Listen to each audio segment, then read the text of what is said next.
अस्सलाम वालेकुम। खुशामदीद आपका लिन्नास यूट्यूब चैनल पर। दोस्तों, इस्लाम की पहचान एक मुसलमान के ज़रिए से है।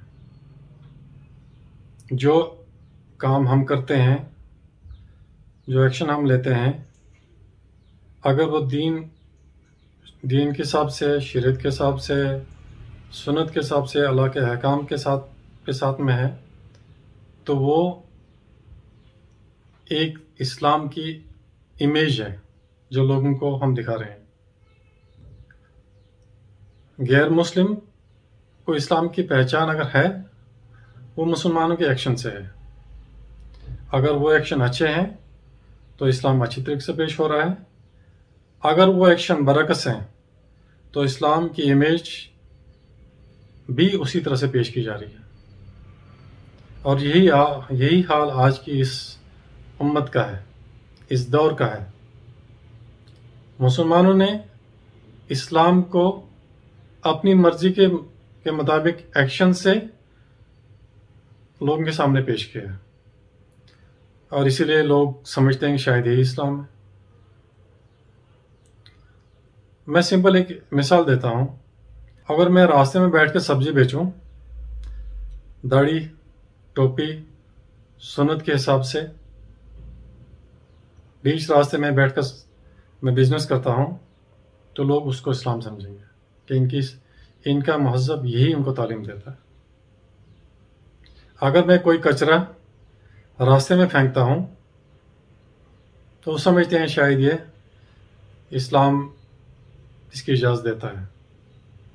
अगर मेरे मुंह से गालियाँ निकल रही हैं वो समझते हैं शायद ये इस्लाम है,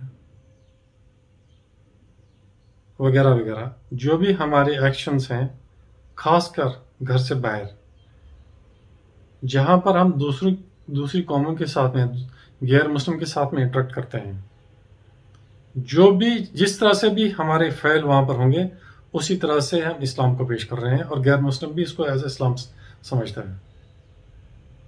और ये हम सब ने इस्लाम को गलत तरीके से पेश किया है, इसके ज़िम्मेदार हम सब हैं, खासकर मुसलमान। गैर मुस्लिम पर हम ज़्यादा ब्लेम न करें, ज़्यादा अच्छा होगा। कुछ ऐसा मीडिया है, कुछ ऐसे लोग हैं जो इस्लाम की इमेज को तोड़ मरोड़ कर पेश करना चाहते हैं, लेकिन उसके ज़िम्मेदार हम खुद हैं।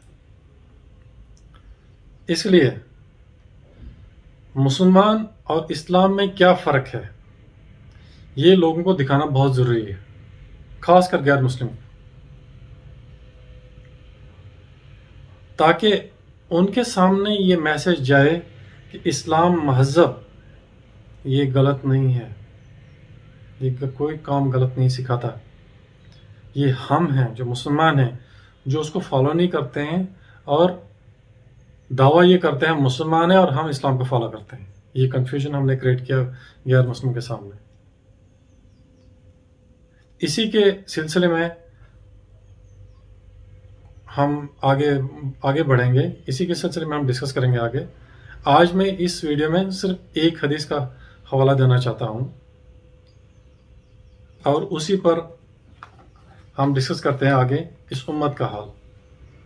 एक हदीस का रेफरेंस है, हज़रत नौमान बिन बशीर रज़ियल्लाहु तआला अन्हु से रवायत है कि हुज़ूर पाक सल्लल्लाहु अलैहि वसल्लम ने फरमाया, मोमिनों की मिसाल आपस में एक दूसरे के साथ रहम करने में और एक दूसरे के साथ शफकत और नरमी में जिस्म की तरह है। बुखारी शरीफ है। जब इसका कोई जिस्म का कोई आज़ू दर्द करता है तो इसका पूरा जिस्म इसकी वजह से बेदार रहता है और बुखार में भी मुब्तला रहता है। एक और हदीस में है जो सही मुस्लिम में है कि मोमिन एक जिस्म की तरह है। मोमिन एक जिस्म की तरह है। जब इसकी एक आंख दुखती है तो सारा जिस्म दुखता है, और जब इसके सर में तकलीफ होती है तो सारा जिस्म तकलीफ महसूस करता है। हुज़ूर पाक सल्लल्लाहु अलैहि वसल्लम ने इस उम्मत को, खासकर मुस्लिम उम्मत को, एक जिस्म के मानंद करार दिया है। क्या मतलब कि इंसान जो मुसलमान है, ये एक जिस्म की तरह इसके सारे आज़ा के साथ में मिलकर ये एक जिस्म बनता है। और इसीलिए कहा कि अगर किसी एक आज़ू में तकलीफ होती है तो पूरे जिस्म में तकलीफ होगी। हुज़ूर पाक सल्लल्लाहु अलैहि वसल्लम ने उम्मत को ऊंच नीच से निकाला, फिरकों से निकाला, नफरतों से निकाला, जुल्मों से निकाला, कबीलों से निकाला, और इन सब को निकालकर एक उम्मत, एक उम्मत बनाया। उम्मत मुस्लिमा जो सहाबा कराम का एक मजमुआ था, वो एक बनाया उन्होंने, जो नफरत से पाक था, ऊंच नीच से पाक था, तमाम बुराइयों से पाक था, तमाम फिरकों से पाक था। और ये मजमुआ एक नमूना बना हम पूरी उम्मत के लिए। ये एक जिस्म था, एक जिस्म की तरह। हुज़ूर पाक सल्लल्लाहु अलैहि वसल्लम को सबसे ज्यादा तकलीफ तब पहुंचती थी जब सहाबे कराम में आपस में किसी चीज पर कोई झगड़ा होता था। बहुत जबरदस्त ठेस पहुंचती थी इसकी, या कोई सहाबे कराम में कोई ऐसी बात हो जो ऊंच नीच वाली बात हो, उस पर बहुत तकलीफ पहुंचती थी। क्यों? क्योंकि ये एक जिस्म की तरह था, एक जिस्म की तरह, सब बराबर। यहां पर हुज़ूर पाक सल्लल्लाहु अलैहि वसल्लम इस उम्मत को, इन सहाबा कराम को एक जिस्म की तरह छोड़कर गए थे, और यही सहाबा कराम पूरी दुनिया में फैले और हुज़ूर पाक सल्लल्लाहु अलैहि वसल्लम के दीन को फैलाए, और उन्हीं के जरिए से यह दीन हम तक पहुंचा। और आहिस्ता आहिस्ता आहिस्ता वक्त के गुजरने के बाद इस जिस्म के टुकड़े होने शुरू हो गए, इस जिस्म के टुकड़े होने शुरू हो गए, यहां तक कि इस जिस्म के इतने टुकड़े हो चुके हैं कि अब ये जिस्म दर्द महसूस नहीं करता है। क्यों? क्योंकि इनके आज़ा अलग अलग हो चुके हैं। जब कोई आज़ा, अगर हाथ कट जाता है, उंगली कट जाती है, तो उसका जिस्म से कनेक्शन टूट जाता है। फिर आप उंगली को जितना मारो उसकी तकलीफ जिस्म को नहीं होगी। ये हाल आज इस उम्मत का है कि ये जिस्म को एक उम्मत की तरह बताया गया था, और ये उम्मत इतने फिरकों में बढ़ चुकी है, इतने फिरकों में बढ़ चुकी है कि अब ये तकलीफ महसूस नहीं करता है। क्यों? क्योंकि तकलीफ तो एक फिरके को हो रही है, दूसरे फिरके को हो रही है, तीसरे फिरके को, एक इंडिविजुअल फिरके को हो रही है तकलीफ। अब इसका जिस्म के साथ में लिंक बहुत कम है। इसलिए मुसलमानों की आज ये हालत हो चुकी है कि कोई भी अदना सा अदना इंसान उंगली उठाता है, एक अदना सा अदना इंसान वार करता है, और मुसलमान हर एक जगह बेबस और हर एक जगह पिट रहा है। क्यों? क्योंकि वो उम्मत का हिस्सा नहीं रहा, ये टुकड़ों में बढ़ चुकी है। ये हाल है आज इस उम्मत का। इसीलिए हमने अगर हम फिरकों में बढ़कर इस्लाम को पेश करना चाहते हैं गैर मुस्लिमों को, तो ये सबसे बड़ी तबाही का पहला स्टेप है। क्योंकि यही तो चाहते हैं, दुश्मन क्या चाहता है कि ये आपस में लड़े, आपस में बटे, आपस में मरे। इन पर वॉर करने की, इन पर कोई ऐसा एक्शन लेने की जरूरत ही नहीं, क्योंकि ये खुद ही मर जाएंगे, खुद ही पिट जाएंगे। यही हाल है आज। मुसलमानों में इतने फिरके हो चुके हैं कि एक दूसरे के दुश्मन बन चुके हैं। बहुत मामूली से इख्तलाफात पर इतने बड़े बड़े दीवारें खड़ी कर दी है कि आपस में दुश्मन करा देंगे। एक फिरका बोलता है मैं जन्नती हूं, दूसरा फिरका बोलता है मैं जन्नती हूं, एक फिरका बोलता है वो जहन्नम में जाएगा और जन्नत में मैं जाऊंगा। सब ने सर्टिफिकेट लिए जन्नत की, और सब एक दूसरे के खिलाफ बोल रहे हैं।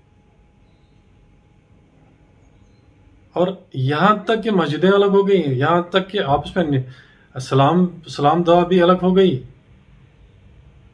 इस उम्मत से क्या भरोसा किया जाए, इस उम्मत से क्या इंसान फील करे कि ये उम्मत हाथ खड़े और अल्लाह ताला की मदद आए? ऐसा नहीं हो सकता। फिरकों में बट के, टुकड़ों में बट के, अगर हम चाहते हैं कि अल्लाह की मदद हमारे साथ में हो, ये हमारे ख्वाब हैं जो हमें कोई नहीं रोक सकता है देखने के लिए। तो कहने का मतलब है कि वो इमेज, वो एक जिस्म जो हुजूर पाक सल्लल्लाहु अलैहि वसल्लम ने एक उम्मत को एक पेश किया था सहाबा कराम की हालत में, और जो आज बिखर चुका है फिरकों टुकड़ों में, और ये फिरके टुकड़े एक इमेज है लोगों के सामने कि ये इस्लाम है। आपस में लड़ना, आपस में गाली गलौज देना, आपस में दुश्मनियां फैलाना, एक दूसरे के खिलाफ जहर उगलना, ये इस्लाम लोगों ने, गैर मुस्लिम ने लिया कि शायद ये इस्लाम है। और इस सब के रिस्पॉन्सिबल हम खुद हैं मुसलमान, और इसीलिए हम जगह जगह पिट रहे हैं। अल्लाह की मदद की जगह जगह दुआएं हो रही हैं, अलग अलग मस्जिदों में दुआएं, अलग अलग फिरकों में दुआएं हो रही है, रो रो के दुआएं हो रही है, कोई मदद नहीं है। क्यों? क्योंकि वो जिस्म नहीं रहा जिसका हुजूर पाक सल्लल्लाहु अलैहि वसल्लम ने रेफरेंस दिया था। अब दूसरी बात है, इसको अंजाम देने वाले लोग कौन हैं, जिम्मेदार कौन है? हाँ, ये वही लोग हैं जो हुजूर पाक सल्लल्लाहु अलैहि वसल्लम के दीन के वारिस थे, जिन पर जिम्मेदारी थी इस उम्मत को जिस्म की तरह रखना, जिन पर जिम्मेदारी थी इस उम्मत को जोड़े रखना, जिन पर जिम्मेदारी थी कि इस उम्मत को नफरत से पाक, ऊंच नीच से पाक, आपस में फिरकों से पाक रखना था।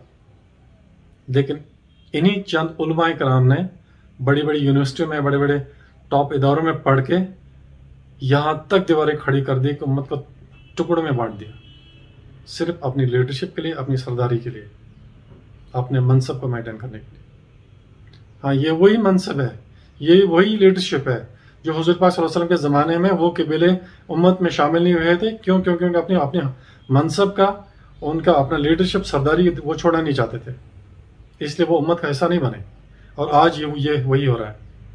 इसी उम्मत से बढ़ के लोग फिरकों में बढ़ के फिरके के सरदार बन चुके हैं, और जगह जगह बोल रहे हैं कि हम इस्लाम, हम हमारे साथ में अल्लाह है, हम इस्लाम फैला रहे हैं, हम दीन फैला रहे हैं। हकीकत में एक्शन हमारे, टुकड़े हमारे, ये खुद ही बोल रहे हैं कि क्या दीन और क्या इस्लाम फैला रहे हैं।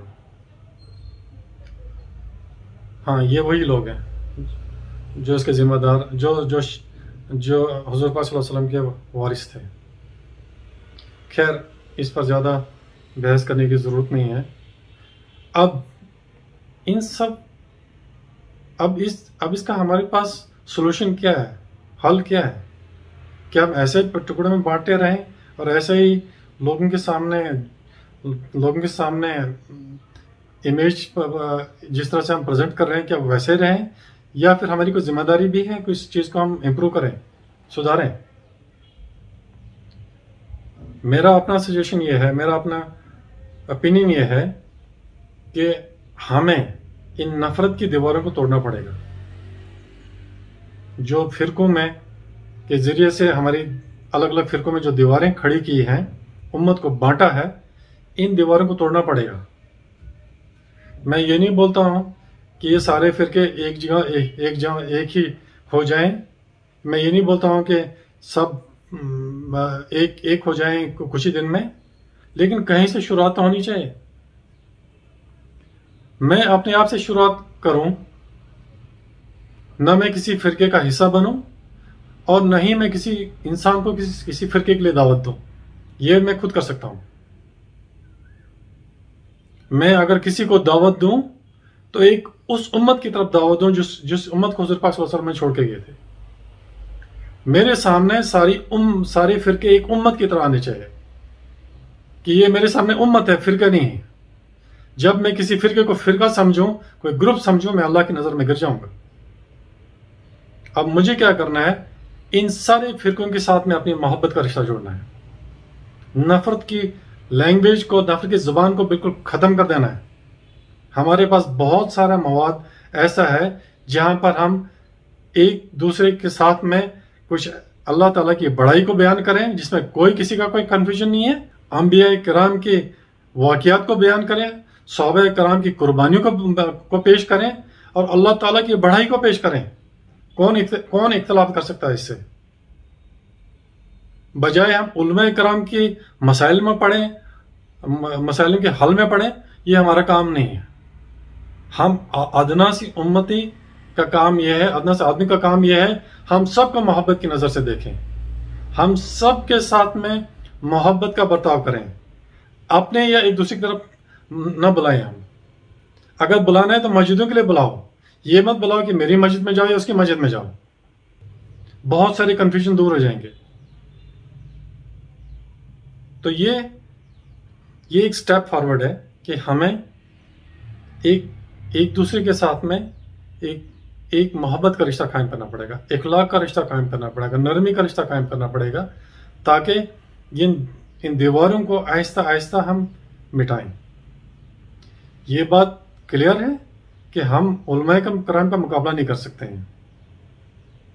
उलमाए कराम अगर एक तरफ हो गए तो सारी दुनिया की ताकत कुछ नहीं कर सकती है, अगर वो एक तरफ हो गए। लेकिन हमें उस लेवल तक नहीं जाना है, हमें बहुत अदना लेवल में काम करना है। मैं दूसरे को फिरका ना समझूं, उसको उम्मत समझूं। उम्मत समझकर मैं सबके साथ वो मोहब्बत का रिश्ता कायम करूं, वो रिश्ता जो सहाबा कराम में आपस का रिश्ता था। हम इस मोहब्बत के रिश्ते में बहुत सारी कंफ्यूजन दूर कर सकते हैं, और आहिस्ता आहिस्ता जब हम मोहब्बत का पैगाम लेकर आगे बढ़ेंगे, मसाइल को भूल जाएंगे और जो हमारे बेसिक काम है वो करना शुरू करेंगे, तो अल्लाह से उम्मीद है कि कम से कम मेरा नाम या जो इस पर एफर्ट लगाएगा उसका नाम किसी फिरके के साथ में न जोड़ा जाए आखिरत में। ये बोल सकते हैं मेरी नीयत पूरी उम्मत की तरफ, मोहब्बत एक उम्मत की तरफ थी, ताकि मैं एक उम्मत के साथ में जुड़ जाऊं। मैं किसी फिरके के साथ में अपने आप को मुसल्लक न करूं।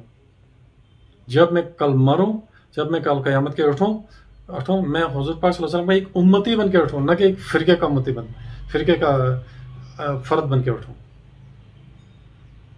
तो इस मोहब्बत के पैगाम को जब हम आगे बढ़ाएंगे तो एक मैसेज गैर मुस्लिम में जाएगी कि ये इस्लाम की एक शक्ल है, ये भी इस्लाम की एक शक्ल है। बहुत सारे कन्फ्यूजन दूर हो जाएंगे इससे।